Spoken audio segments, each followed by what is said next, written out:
Hello YouTube chess lovers and my friends, this is Gunjan here. Welcome to the 5th episode of Queen Trap Sack Lines. In this episode, I am going to show you one of the wonderful queen sacrifice line in the Grunfeld exchange variation from the black perspective. Here white start with the move c4, but it quickly transposed to the Grunfeld defense after the following move order, that is knight to f6, d4, g6, knight to c3, and now the characteristic Grunfeld move d5. Now amongst all the possibility, the most popular choice by the white is to play the exchange variation, which happens after the move order c captures d5, knight captures d5, e4, knight captures c3, and now pawn captures c3. I think both the sides have their trumps over here. As a white, you get this tremendous space in the center, but black is more than happy because just like Puck and the Alekhine defense, black is going to hit back this center and get some tactical possibilities. Let's follow the main line for a while. Bishop to g7, bishop to c4, and now black start undermining the white center with this obvious move c5. So you can see I have highlighted by the green arrows, black is clearly targeting this d4 pawn. And white has to play some accurate moves to keep his center intact. For example, he cannot play the move knight to f3. The simple reason is after bishop to g4, black's aim of pressurizing the d4 square will continue. So the accurate response over here is knight to e2. So in case of bishop to g4, white can always continue with the move f3 and unpin this knight. Okay, back to our main line business. C captures d4, c captures d4, knight to c6, attacking 3 times on the d4 square. So white has to defend with the move bishop to e3, and now black deliver this queen check. Kindly note, if queen comes in between, then black can exchange this queen, and in those cases the position will remain balanced. So white has to block this check with the bishop, and afterwards black is going to play this tricky sideline move queen to e3. So idea is very simple. Black wants to keep pressurizing the d4 square. Now when I checked this position in online database, I found out that at this position the highest played move is rook to b1. And let us understand why this is the case.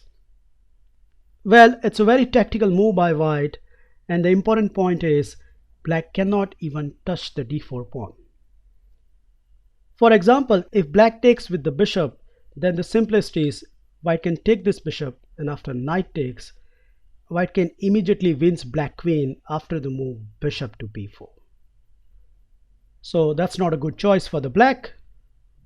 Well, what happens if you take with the knight? Well, more or less same story. Here white is going to capture your knight, and after black recapture, white has this lethal check, which I think more or less stemmed the victory. For example, if you play the move king to d8, then after bishop to b4, once again you will lose your queen. So that is completely out of the box. If king to f8, then white has this another lethal check, bishop to h6, and now white is hitting the bishop, and if black foolish enough to play the move bishop to g7, then he is going to lose his king. So last but not least, what happens if you play bishop to d7? Well, this time around white has this sequence, that is bishop captures, king captures, and now bishop to b4, and definitely this position is disgusting for the black.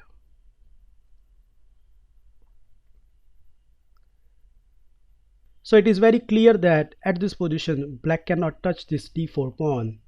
But white's idea is more nasty than this. Let's consider a casual move by black such as h6. Well, here comes the whole point. White wants to play the move d5, and when you move this knight, let's say to e5, then white wins immediately after the move bishop to b4, and now this black baby is completely trapped. So you can understand now how dangerous this rook to b1 move is. Well, considering all this, before I move on, I like you to pause this video and find out an amazing move played by the black which can completely trick white's idea.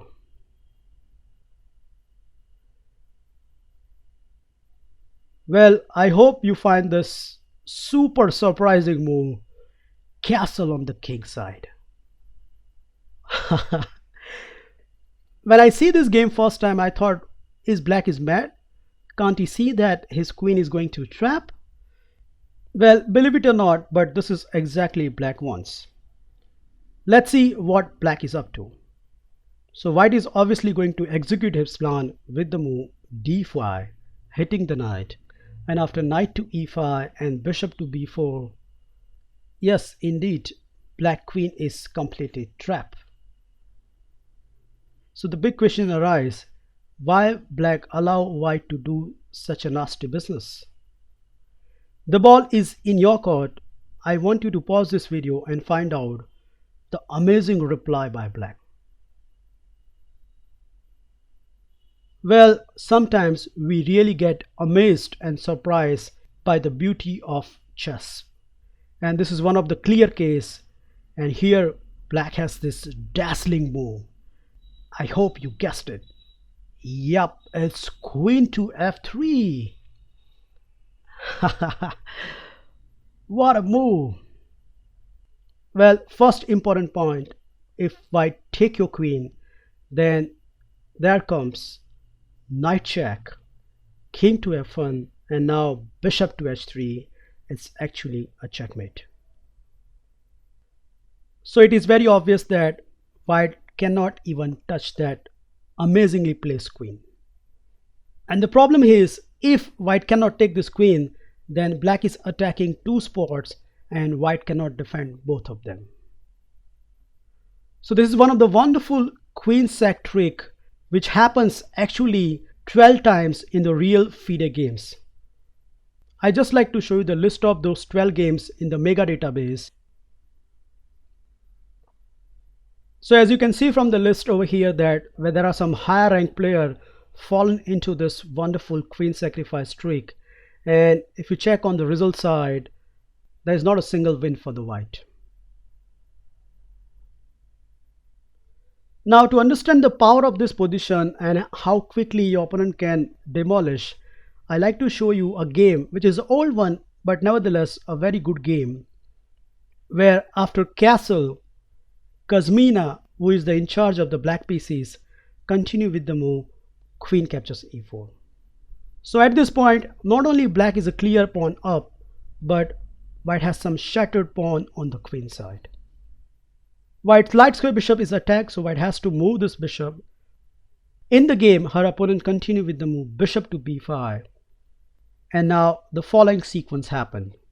Queen to h4, f3, and now bishop to f5, hitting the rook. White responded with the counter-attacking move bishop to e1.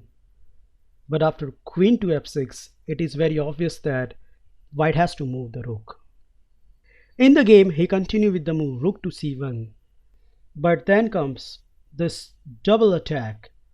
So white response is forced. White has to block the check with the move knight to d4, which at first sight saving everything.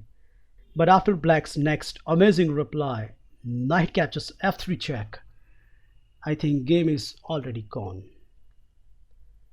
Well, white doesn't have any good choice. In the game, white decided to play g captures f3, but after bishop captures d4 check, king to g2, and bishop to e3, black is indeed threatening a piece.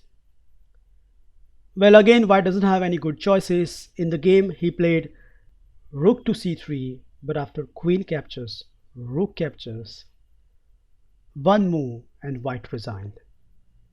Can you spot this move?